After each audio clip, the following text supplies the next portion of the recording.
Donc au niveau des procurations, Sabine Déby a donné procuration à Christophe Lacoste, Annie Berge à Delphine Lavorel, Bruno Boreux à Samantha Calizot. Rapport numéro 1, donc le compte rendu du dernier conseil sera proposé au prochain conseil municipal, puisqu'il a eu lieu il y a 10 jours. Donc il n'a pas été rédigé, on fera trouver les deux à la fois au prochain conseil. Rapport numéro 1, nomination du lavoir rue Kléber. Donc, j'ai proposé qu'on appelle le lavoir de la rue Kléber, le lavoir Léo Franck. J'ai rencontré donc la famille Franck pour demander s'ils étaient d'accord, donc son épouse et ses 2 filles, et ils ont été enchantés de la proposition que je leur faisais. Donc, il vous est demandé aujourd'hui d'accepter ce nom qui est purement à titre honorifique et n'aura bien sûr aucune incidence sur l'adressage au niveau du lavoir. Donc, par le parcours de Léo Franck au sein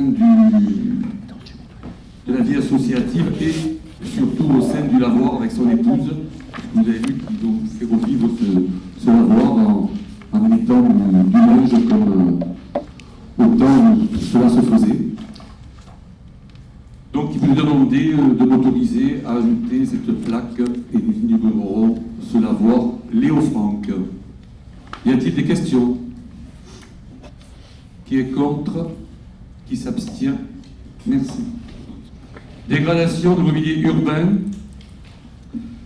Donc des dommages occasionnés accidentellement sur du mobilier urbain, notamment les bornes fixes qui ont fait l'objet de constats par la police municipale et les responsables ont été identifiés notamment grâce aux caméras. Les frais occasionnés comprennent le changement de mobilier urbain pour certains et le coût de la main-d'œuvre en régie pour chaque sinistre. Le montant unitaire du dommage s'élève à 46,92 € et concerne 13 personnes. Voilà. Donc, c'est un montant global de 609,96 € pour la dégradation du mobilier urbain. Des questions? Qui est contre? Qui s'abstient? Merci. Le rapport numéro 3, c'est par rapport à des actes administratifs qui n'avaient pas été rédigés. Donc, à l'occasion de la campagne de régularisation des assises foncières et des collèges, de ces collèges entreprises par le département de Vaucluse et des différents échanges qu'elle a suscités entre services, il a été constaté qu'un certain nombre d'aménagements immobiliers hérités des défunts, communautés de communes CCPL et le syndicat mixte de CES de Cadonnet-le-Luberon, dont ça ne date pas aujourd'hui, présents dans l'actif comptable de la commune n'ont jamais fait l'objet de publication auprès du service de la publicité foncière de Vaucluse au profit de la commune. En l'absence de cette publication, la commune de Cadonnet n'a pas la qualité de propriétaire légal de ces parcelles, elles n'ont pas la capacité juridique de les céder, rendant toute régularisation et ou cession impossible. La demande d'acquisition d'une partie de la parcelle cadastrée, la AN 227 par le département, correspondant à l'actuel parking des enseignants du collège, le Luberon Michel Tamisier, toujours inscrite au fichier immobilier comme étant la propriété du syndicat mixte du CES, le Luberon. La volonté de la commune de régulariser la situation foncière des parcelles d'assises cadastrées du gymnase, dont le bâti a été transféré par la communauté territoriale Côté Libre en 2018, toujours inscrite au fichier immobilier au nom du défunt syndicat. La volonté de la commune de voir régulariser la situation foncière de la parcelle d'assises de l'actuelle gendarmerie, dont les locaux qui sont implantés sont actuellement loués à l'État, est toujours inscrit au fichier immobilier au nom de la défunte communauté de communes des Portes du Luberon, la CCPL. Et pour avoir la capacité de céder ou régulariser ces parcelles, il est nécessaire que la commune de Cadonnet soit titrée au fichier immobilier. Pour titrer la commune, il convient de requérir le service de la publicité foncière de Vaucluse aux fins de publicité des différents arrêtés préfectoraux qui lui ont transféré la propriété des parcelles, donc AN 227, 367, 368 et AD 178. Voilà, donc c'est une régularisation qu'il faudra faire en même temps que les cessions et rétrocessions qu'il va y avoir au niveau du département et de la commune, qui n'a rien coûté à personne, ni au département, ni à la commune. Donc, C'est Madame Martinez au département qui s'en occupe avec Pascal Kyriazidis pour régulariser cette situation d'écriture au niveau des actes juridiques. Des questions?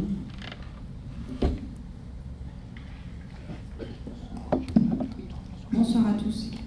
Donc juste pour être sûr de bien comprendre, c'est des choses qui étaient inscrites comme appartenant à d'autres collectivités finalement, que l'on récupère à la commune pour pouvoir les rétrocéder à Côté-Lube et au département. Voilà, ce qui appartient au département. Isabelle, elle dit non. C'est presque ça. Non, c'est ce qui est à la CCPL qui revient à la commune. Oui. C'est pas D'accord. forcément Côté-Lube. Oui, mais où elle a raison, c'est par exemple le gymnase qui appartenait notamment au syndicat mixte, qui a raison, ça va être, nous la commune, on va la rétrocéder ça à Côté-Lube. À Côté-Lube, Voilà. d'accord. Ben, Certaines choses qu'on va rétrocéder à Côté-Lube, d'autres au Tout à fait. département directement. ouais, c'est ça. Et pourquoi c'est Valérie Godley-Sanadji, du coup, qui est... Ah ben c'est la question que j'ai posée aussi, pourquoi c'est la première Et enquête qui n'est pas signée. Donc ben, Mais parce qu'en fait, le maire il ne peut pas signer l'acte comme quoi il récupère et l'acte administratif qui déclare le foncier. Donc il faut que ce soit un adjoint qui signe l'acte administratif foncier pour la mairie qui est représentée par le maire. Ça ne peut pas être le maire qui signe à la fois l'acte et l'acte de propriété. D'accord. d'autres questions? Merci. Qui est contre? Qui s'abstient? Merci. Le rapport numéro 4, dans une constitution de provision.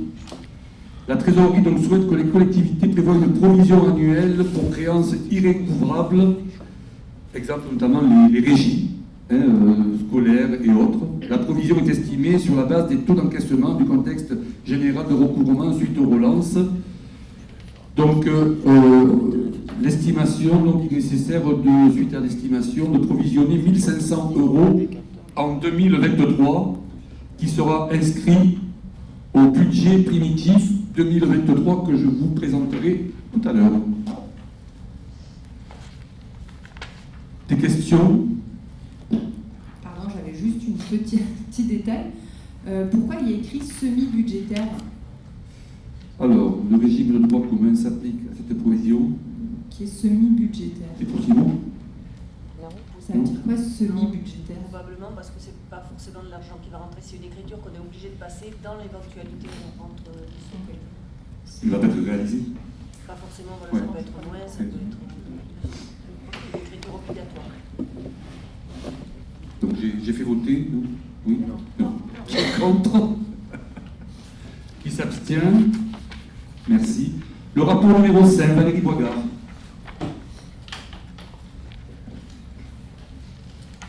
Rapport numéro 5, demande de subvention, étude historique du site du château de Cadonnet en vue des travaux de sécurité et de valorisation. Demande au département du Vaucluse.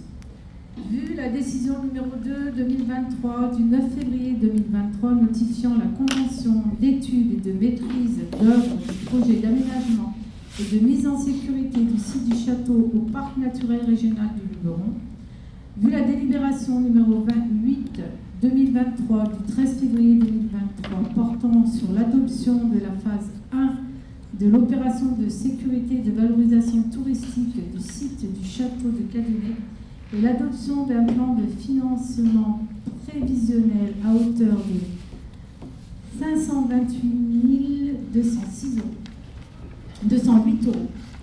Consécutivement à l'approbation de la première phase d'aménagement du site du château, qui consiste à des travaux prioritaires de sécurisation et de mise en valeur, il est proposé de mener au préalable une étude historique. Cette dernière s'inscrit dans l'accompagnement et la surveillance archéologique des travaux de sécurisation, le déploiement d'outils médiatiques en vue de la valorisation didactique du site, panneaux, site internet et publications. La mission de recherche va nécessiter la production d'un contenu historique de qualité qui sera approuvé par les architectes du bâtiment de France et la direction régionale de l'environnement, de l'aménagement et du logement. L'étude mise ainsi à disposer de la meilleure connaissance historique pour guider les futurs travaux et nourrir les connaissances du site en vue notamment de projets de mise en tourisme. La commune souhaite solliciter le département à titre du dispositif d'aide en faveur du patrimoine selon le plan de financement ci-dessous.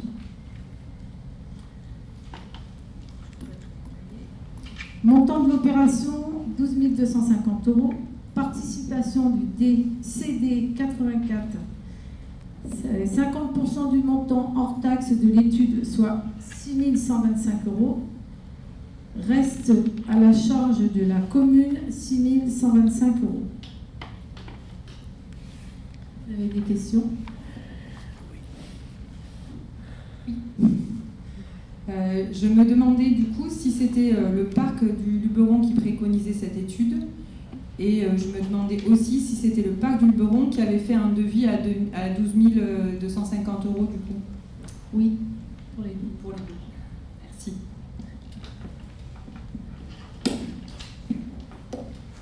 D'autres questions? Qui est contre? Qui s'abstient? Merci. Alors, changement de nomenclature comptable. Donc, la délibération 44-2022 prévoyait le changement facultatif au 1er janvier 2023 de la M14 à la M57. C'est des M14, c'est ce que vous allez retrouver sur le budget primitif et les comptes administratifs qui vous a été communiqué. C'est le détail des opérations. Et vous verrez qu'il est marqué en gros M14 sur la première page. Et donc la prochaine fois, il devrait y avoir marqué M57. Donc à la demande de la préfecture, il convient de préciser que la nomenclature M14 restera applicable à l'exercice 2023. Le compte 1069, compte non budgétaire présent dans la nomenclature M14 et non repris dans le plan des comptes M57 a été cependant soldé sur l'exercice 2022, comme l'indiquait la délibération 44-2022. Une nouvelle délibération précisera les modalités du passage de la M14 à la M57 au 1er janvier 2024. Donc il vous est demandé de préciser que la nomenclature comptable applicable à l'exercice 2023 demeure la M14 avant de passer à la M57 au 1er janvier 2024. Des questions? Oui. Donc on avait voté que le fait que ça changerait, ces pages, ça n'a pas pu être changé assez tôt en fait, et du coup on reste sur l'ancienne nomenclature. On reste sur pour l'année 2023 à la M14 pour passer au 1er janvier 2000 parce que là le budget. Du coup ma question c'est pourquoi on n'a pas réussi à passer à l'autre nomenclature? Parce que c'est beaucoup de travail et qu'on n'a pas pu. L'obligation c'était l'année prochaine. Oui. Il y a des communes qui l'ont passé là et nous on n'a pas eu le temps de redémarrer parce qu'il y a beaucoup d'écritures qui ont basculé, etc. Donc, du coup on l'avait fait l'année dernière, mais comme on ne l'a pas mis en place, il faut reprendre une minute pour dire en effet. Mais on n'aura pas de choix. D'autres questions? Qui est contre? Qui s'abstient? Merci.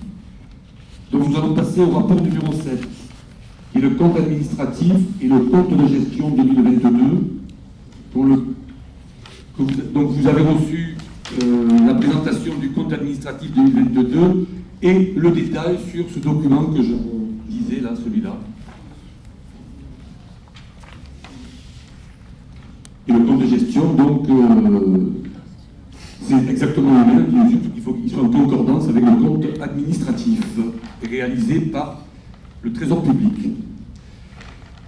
Alors, le compte administratif que j'ai présenté en commission finance, et là que je présente devant le conseil municipal, la section de fonctionnement, vous avez donc les charges à caractère général, 1 236 829,70. Les charges de personnel, 2 153 836. Je vous passe les centimes. Les atténuations de produits, reversion de fiscalité, 191 296 €. Les charges de gestion courante, il y a les indemnités des élus, la subvention au CCAS, les subventions aux associations, le SDIS, 439 127. Les charges financières qui sont les intérêts d'emprunt à hauteur de 121 999, Les charges exceptionnelles, 2055 €.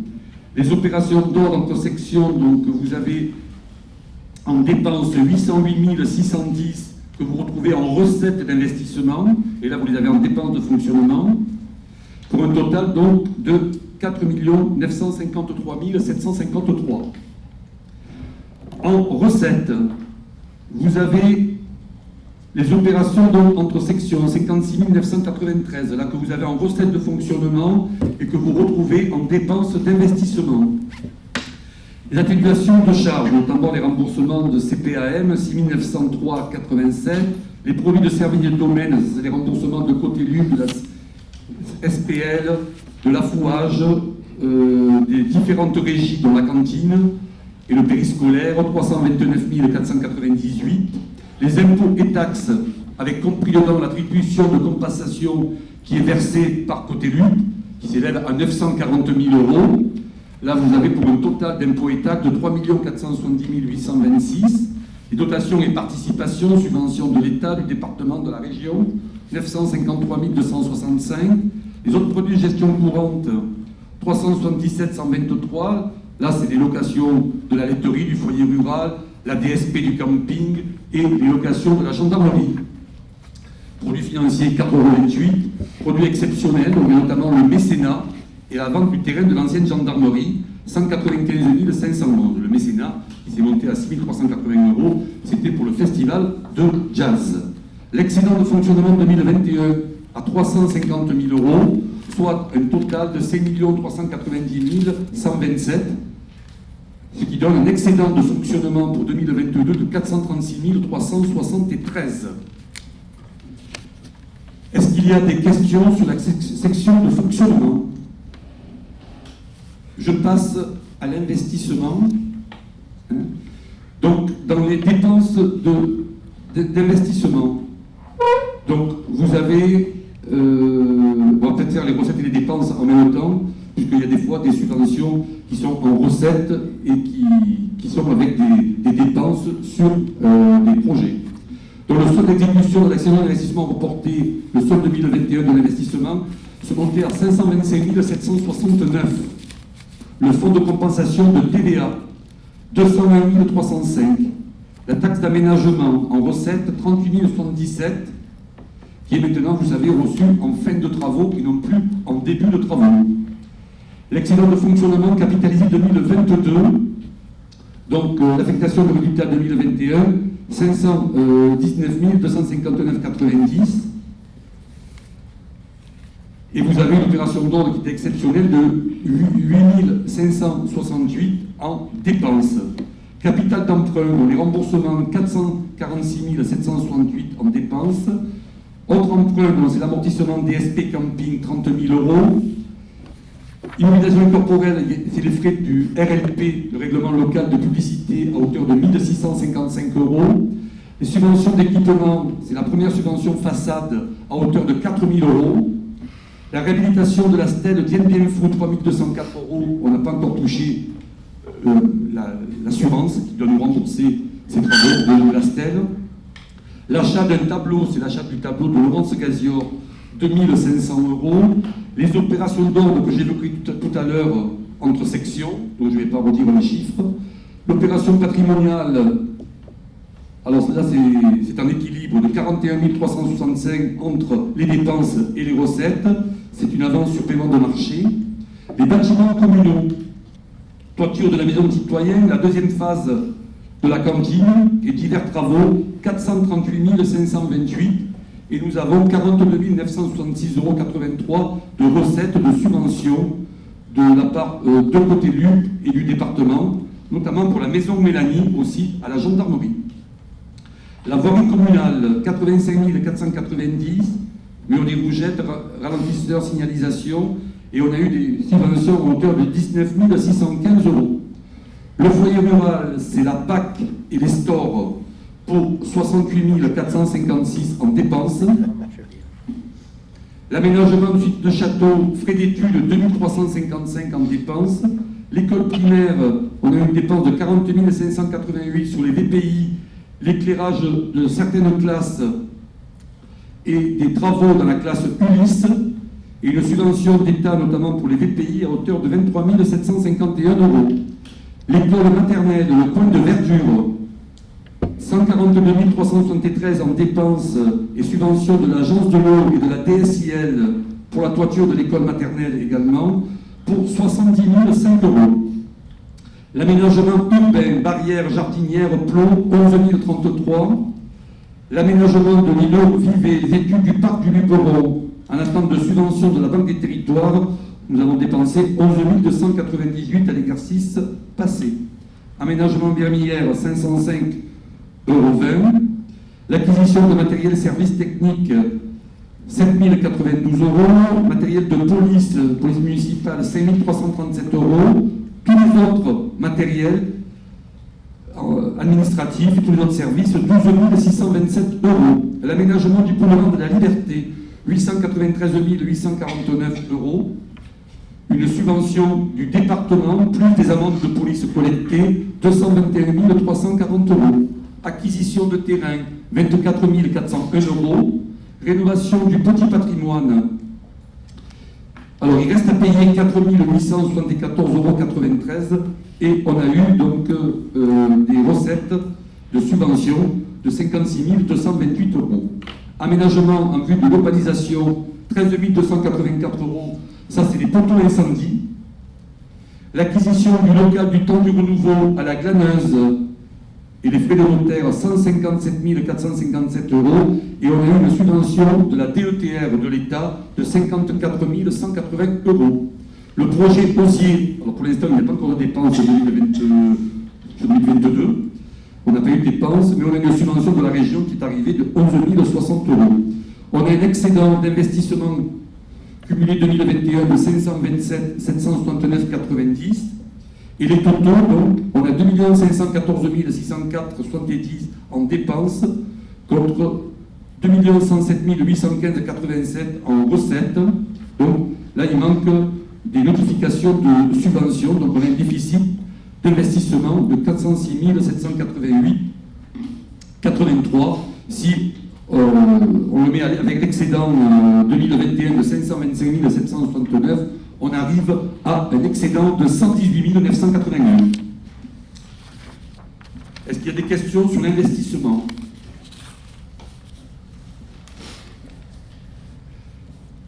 Mais écoutez, je vais vous laisser pour que ma première adjointe fasse voter.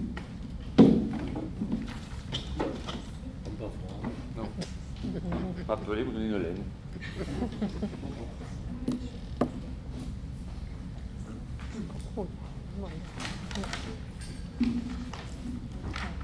S'il n'y a pas de questions, je propose qu'on passe au vote donc, de ce compte administratif et du compte de gestion 2022. Qui est contre? Qui s'abstient? Merci.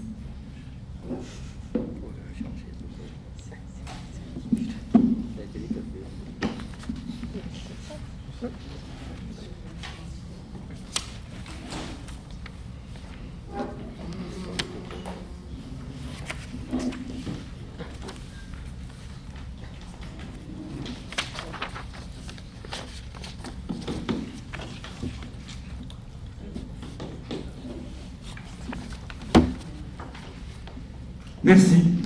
Je vous remercie pour votre vote.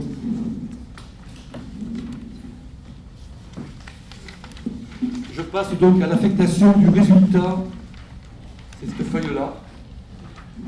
C'est votre ordinateur. Donc, une fois le compte administratif voté, le conseil municipal donne une délibération d'affectation du résultat afin de l'intégrer au budget primitif 2023. Le résultat de la section de fonctionnement sert en priorité à couvrir le besoin de financement de la section d'investissement.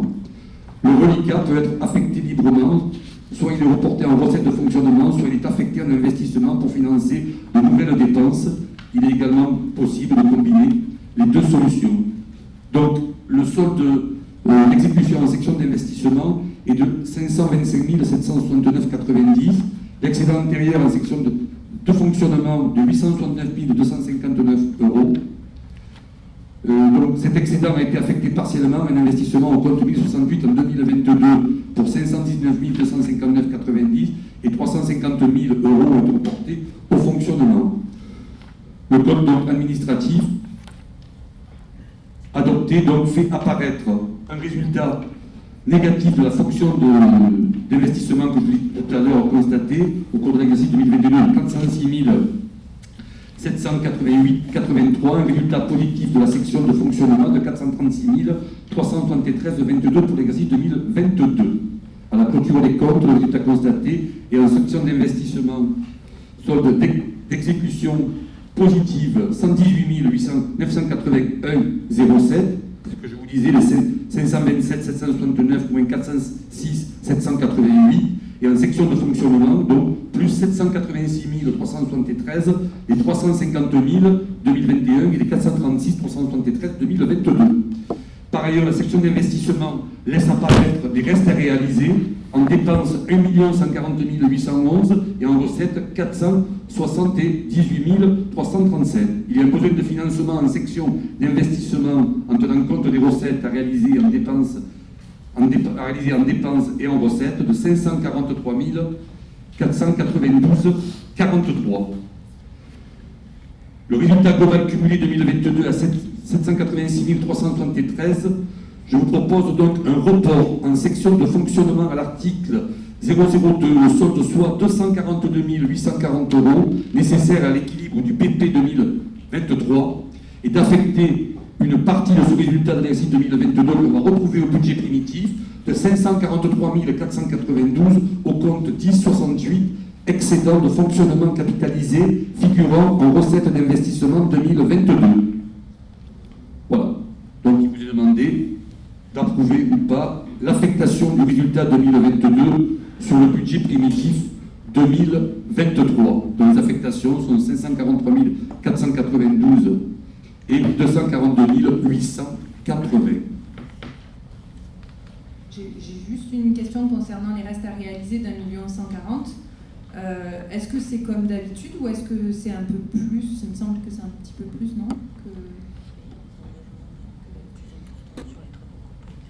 Oui, peut-être oui, c'est un peu plus parce qu'il y a des engagements qui ont été pris et qui n'ont pas été réalisés en 2022, donc qui restent à réaliser. Et pourquoi ils n'ont pas pu être réalisés? Mais parce qu'on n'a pas pu encore les réaliser, nous. Parce que les marchés, on est obligé de les engager sur la totalité. Ouais. Mais après, on les réalise par tranche. Donc du coup, le temps qu'on démarre les travaux, par exemple le château, Ouais. on avait mis l'année dernière une partie, on a remis cette année, mais on ne l'a pas réalisé. D'accord. On n'a pas eu et du coup, on n'a pas pu avoir les subventions, puisqu'il faut avoir les factures pour demander les subventions. Donc, les déficits en investissement, ça, c'est normal. Depuis plusieurs années, on avait du positif, mais à la limite, c'est le négatif qui est le plus. Merci. D'autres questions? Qui est contre? Qui s'abstient? Merci. Le rapport 9, c'est les votes des taux de la commune, de la fiscalité, donc la réforme fiscale engagée par l'État ayant des incidences sur l'état de notification des produits prévisionnels 2023. L'article 16 de la loi de finances pour 2020 a prévu la suppression de la taxe d'habitation sur les résidences principales et a institué un nouveau schéma de financement des collectivités territoriales et de leurs groupements. Cette réforme, qui est entrée progressivement en vigueur à partir de 2020, est complètement achevée au 1er janvier 2023, puisqu'aucun foyer fiscal ne paiera la taxe d'habitation sur sa résidence principale en 2023. Donc là, ce qui est nouveau, c'est la taxe d'habitation sur les résidences secondaires à partir de cette année, hein, et qui doit être en concordance avec la taxe sur le foncier, bâti et non bâti, la taxe foncière, hein, puisque si on souhaitait augmenter, bon, ce n'est pas le cas actuellement, mais ça a été le cas notamment sur Copélu, si on augmente la taxe sur les résidences secondaires, on est obligé d'augmenter les autres taxes. Le produit fiscal attendu correspond au produit de nouvelle base prévisionnelle communiquée pour 2023. Il faut savoir que les bases sont revalorisées de 7,1%. Donc sur les feuilles d'imposition, il va y avoir bien sûr des augmentations pour tous les ménages, mais ce ne sera pas dû aux taux qui sont fixés par la commune, par l'intercommunalité, par le département et la région, encore que celle de l'intercommunalité notamment augmente, mais celle de la commune n'augmentera pas. Mais les bases, elles, augmentent de 7,1%. L'État ajoutera le complément du versement correcteur de 184 274 €, ainsi que les allocations compensatrices de dégrèvement accordées notamment pour tenir compte de la réforme des bases des locaux industriels, 89 670 €. Donc je vous propose de ne pas augmenter les taux d'imposition communaux en 2023. Le montant total provisionnel 2023 au titre de la fiscalité locale est envisagé à hauteur de 2 240 651 €. Donc les taux, la taxe d'habitation sur les résidences secondaires et locaux assimilés, 14,55 comme en 2022. La taxe foncière bâtie, 34,41 comme en 2022. Et la taxe foncière non bâtie, 62,89 comme en 2022. Est-ce qu'il y a des questions? Qui est contre? Qui s'abstient? Merci. Je passe au budget prévitif, qui est le budget prévisionnel 2023. En section de fonctionnement, dont les charges à caractère général, 1 451 860. Les charges de personnel, 2 348 216. L'atténuation de produits, 191 395. Les charges de gestion courante, 462 390. Les charges financières, intérêts d'emprunt, 110 100. Les charges exceptionnelles, 4 000 €. Les dotations en provision, 1 500 €. Dotations aux amortissements, 562 270. Dépenses imprévues, 57 652. Virement de section d'investissement, 225 403. Pour un total de 5 417 786. Pour les recettes,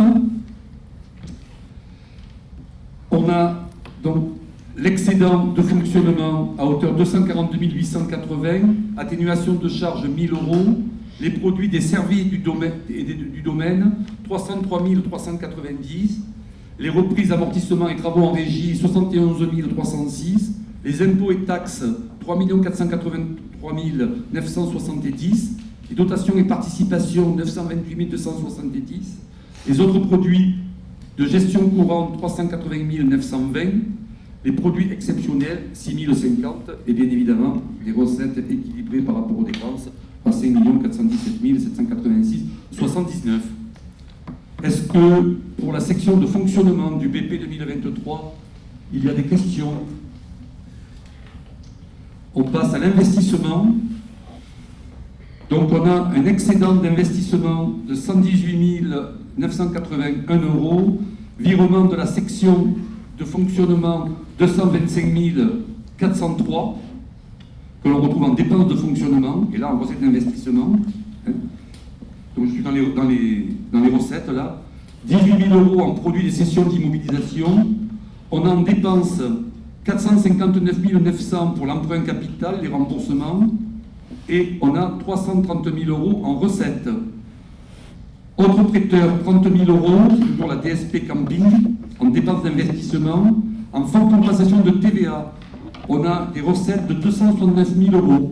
Taxe d'aménagement, prévision de 20 000 € de taxes d'aménagement. L'excédent de fonctionnement capitalisé, 543 492.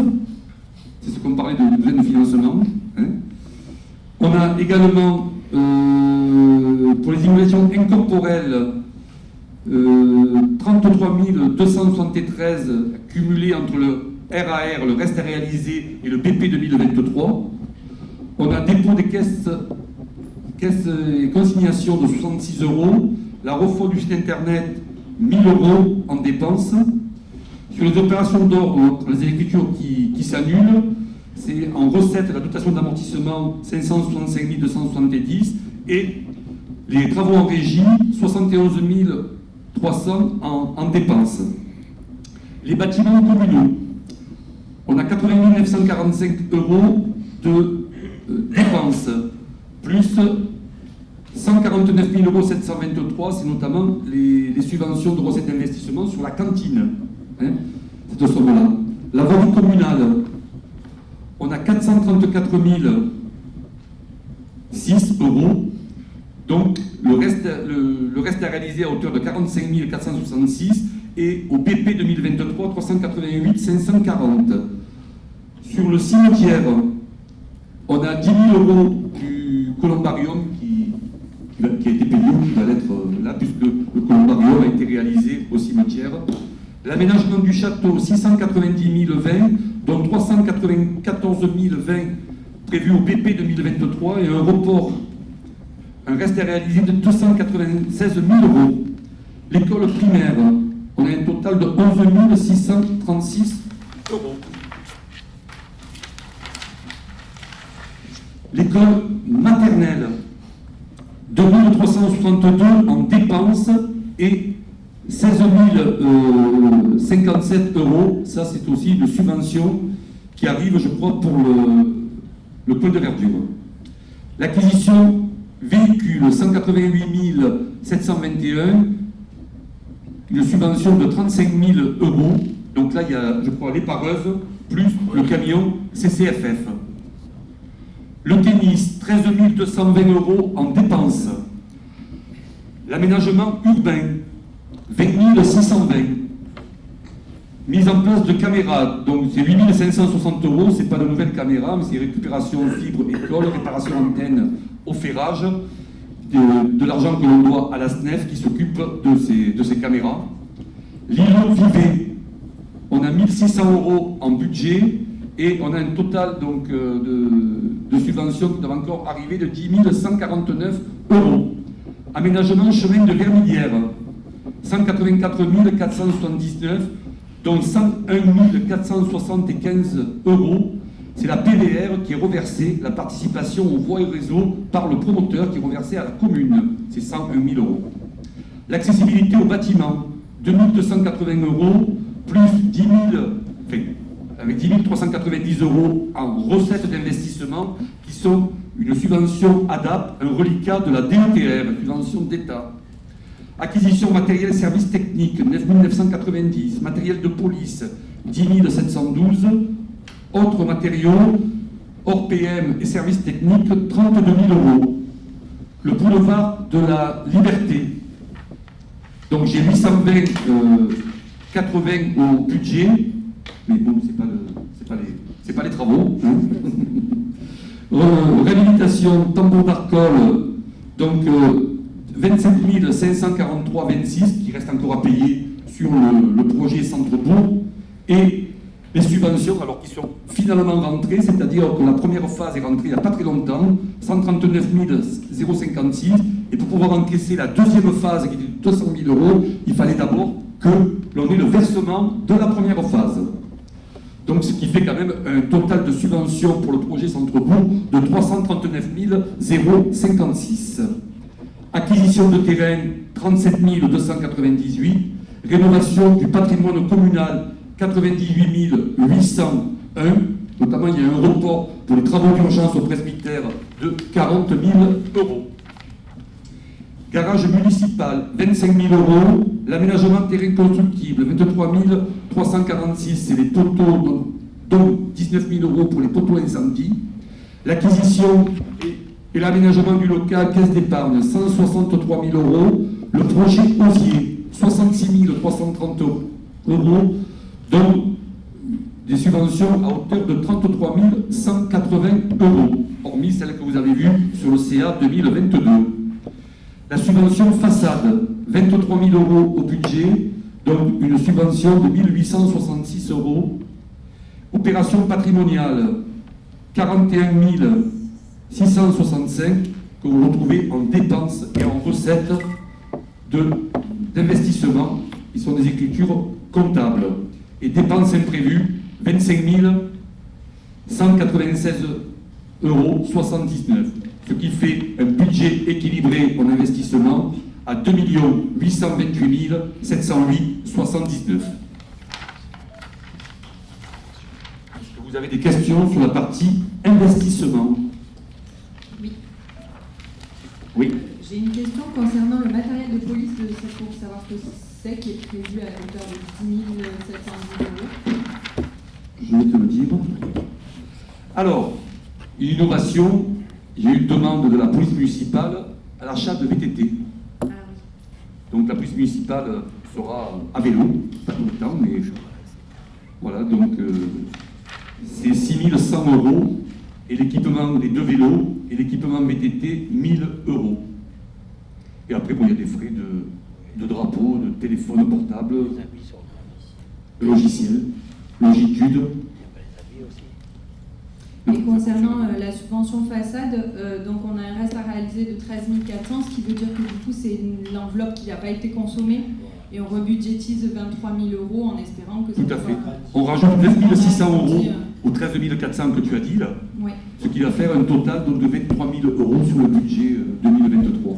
Ce qu'on a élargi depuis l'année passée. J'ai d'autres questions du coup. Bon, nous on ne va pas voter pour ce budget.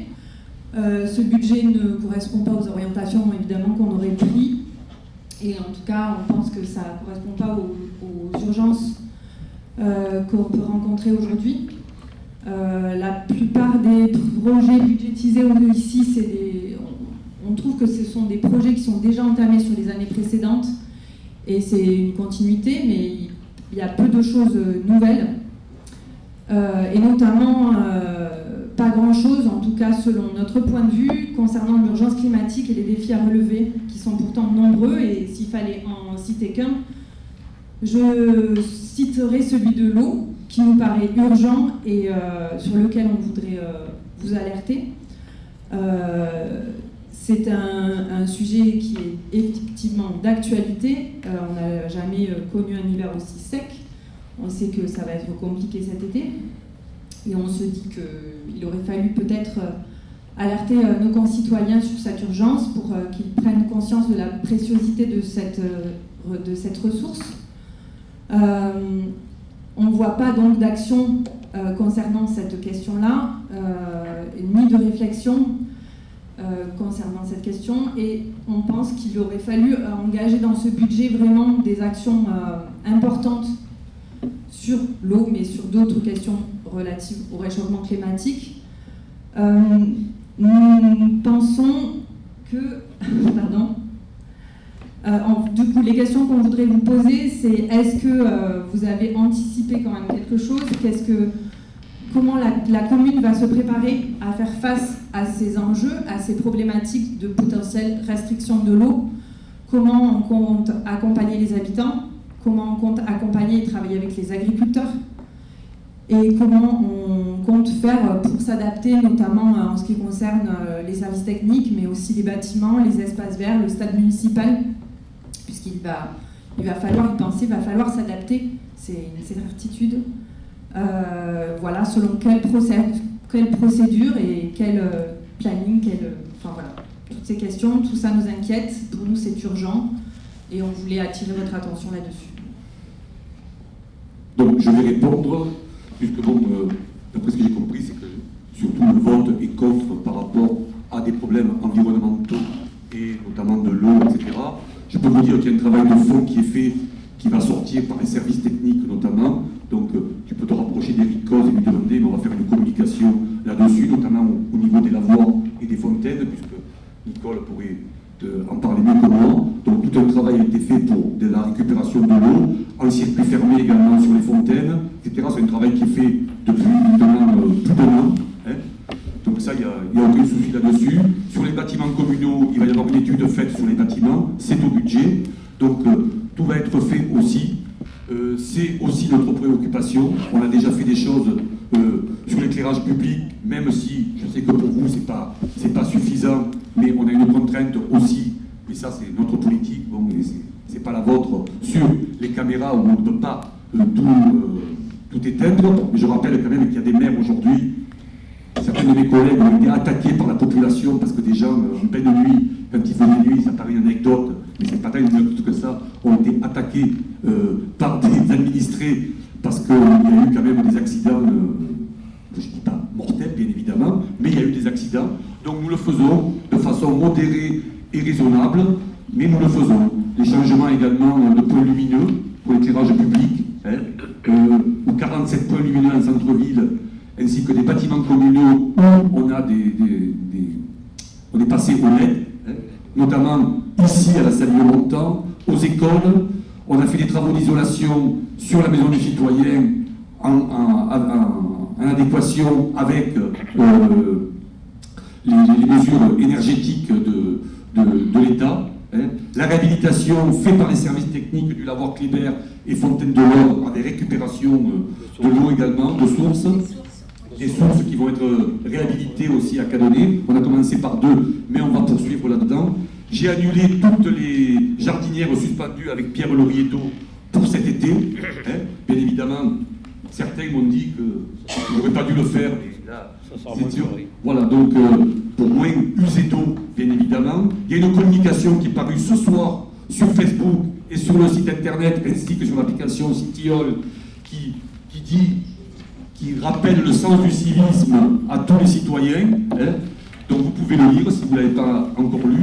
Bon, je crois que nous dire, alors bien sûr, nous ne sommes pas dans l'extrême écologie, donc ça ne sera jamais notre politique, mais je crois que des mesures raisonnables et raisonnées seront bien. Par contre, ce que je peux vous dire, c'est qu'aujourd'hui, voter contre ce budget, ce que vous vous apprêtez à faire, c'est voter contre, parce que dans ce budget, ça y est, tout ce que je vais vous dire là, c'est voter contre le soutien aux écoles, aux associations, à l'action culturelle.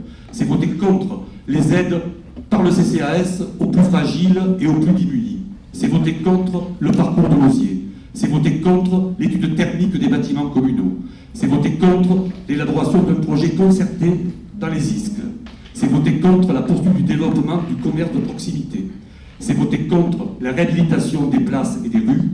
C'est voter contre la sécurisation et l'aménagement du château. C'est voter contre les festivités et l'animation dans le village. C'est voter contre la réflexion de nouveaux plans de déplacement. C'est voter contre l'arrivée de nouveaux médecins sur la commune. Donc, j'en prends acte, c'est votre droit le plus absolu, mais je peux vous dire que, bon, à aujourd'hui, c'est voter contre beaucoup de dispositions qui font la vie de notre village. Bravo. Si je peux répondre, effectivement, nous ne sommes pas contre l'entièreté de ces politiques, puisque nous avons la plupart du temps voté pour les politiques qui ont été menées dans les différents conseils municipaux précédents. Et encore aujourd'hui, nous avons voté quand même la plupart de ce qui a été proposé.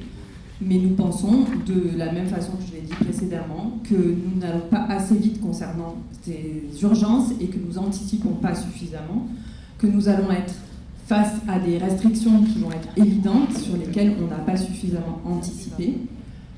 Voilà, effectivement, ce n'est pas la politique que nous aurions menée, et ça ne veut pas dire que nous sommes contre les points que tu as évoqués. Et quand on vote contre un budget global, voilà. Donc, et on l'assumera, il n'y a aucun problème. Okay. Je rappelle quand même que la compétence environnement est une compétence dans le cadre notamment du PCAET, mais pas que ça, puisque tu y sièges, de l'intercommunalité. Donc il y a beaucoup de mesures environnementales, comme le tourisme, la petite enfance et la jeunesse, qui sont des mesures et des compétences surtout intercommunales. Voilà. Donc ça ne nous empêche pas d'agir, et je le répète, sur les économies d'énergie, les économies d'eau, et nous sommes en phase... nous n'avons pas été repris par la préfecture. Très bien. D'autres questions, d'autres remarques? Donc, qui est contre? Alors, ça fait 5. Qui s'abstient? Merci pour le vote de ce budget. Le rapport numéro 11, attribution des subventions aux associations. Nicole Bois.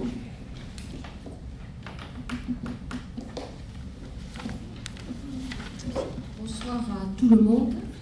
Donc, comme chaque année, là, à cette époque-là, on a des attributions aux subventions que nous avons votées. Alors, les différents dossiers de demande de subvention pour l'année 2023 présentés par les associations ont été examinés par la commission vie associative. Il est rappelé aux membres du Conseil que ces dossiers ont été examinés suite à la transmission par chaque association d'un dossier de demande de subvention élaboré par le service association festivité. Les membres de la commission vie associative proposent d'attribuer et de verser une subvention aux associations comme suit. Mais je voudrais préciser également que concernant l'attribution des subventions, on a pris uniquement en compte les projets qui étaient finalisés. Il y a eu beaucoup d'idées, mais sans vraiment un projet derrière. Donc on ne peut pas donner des subventions comme ça sur des projets qui ne sont pas aboutis.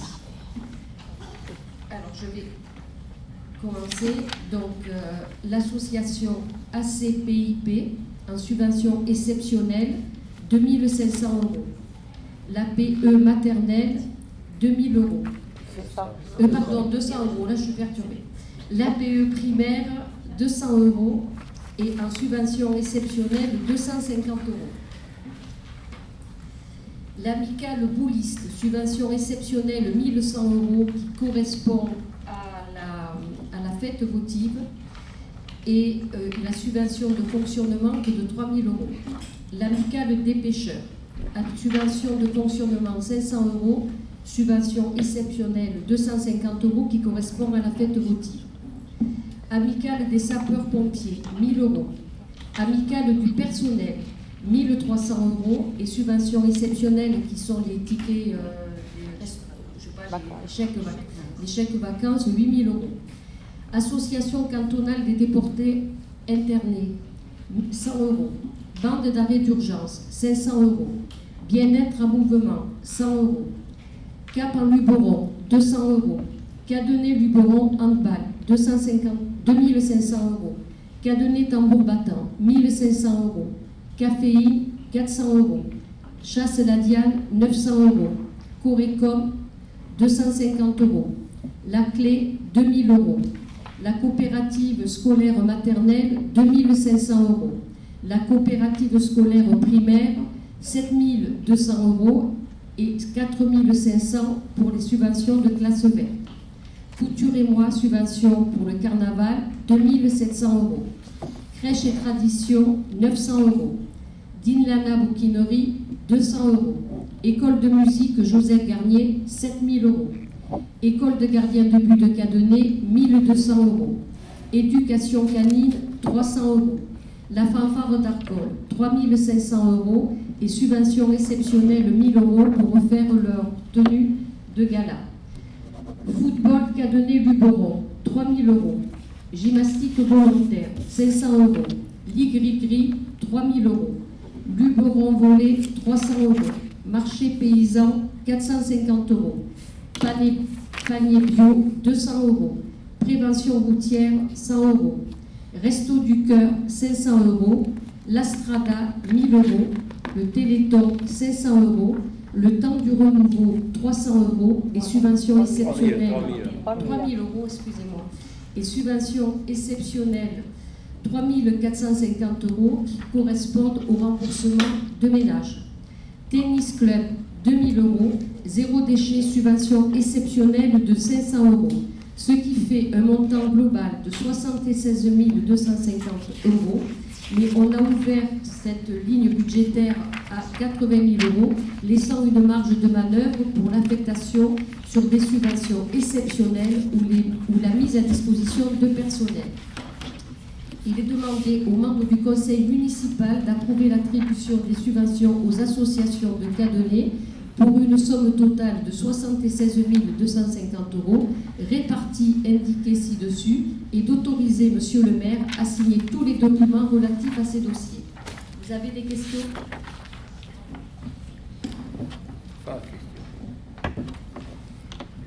Pas de questions. Qui est contre? Qui s'abstient? Merci. Donc, il avait été noté le point côté LUB, mais vu qu'on a eu un conseil il y a 8 jours, donc entre-temps, on peut vous dire que le budget primitif a été voté la semaine dernière, jeudi, de côté LUB. Si mes collègues ont quelque chose à rajouter au niveau de côté LUB, bon, voilà. Je crois qu'il y a des documents à signer, c'est ça? Le budget, donc ne partez pas parce que il faut signer le document que Florent commence à signer. Ah non, pas ça.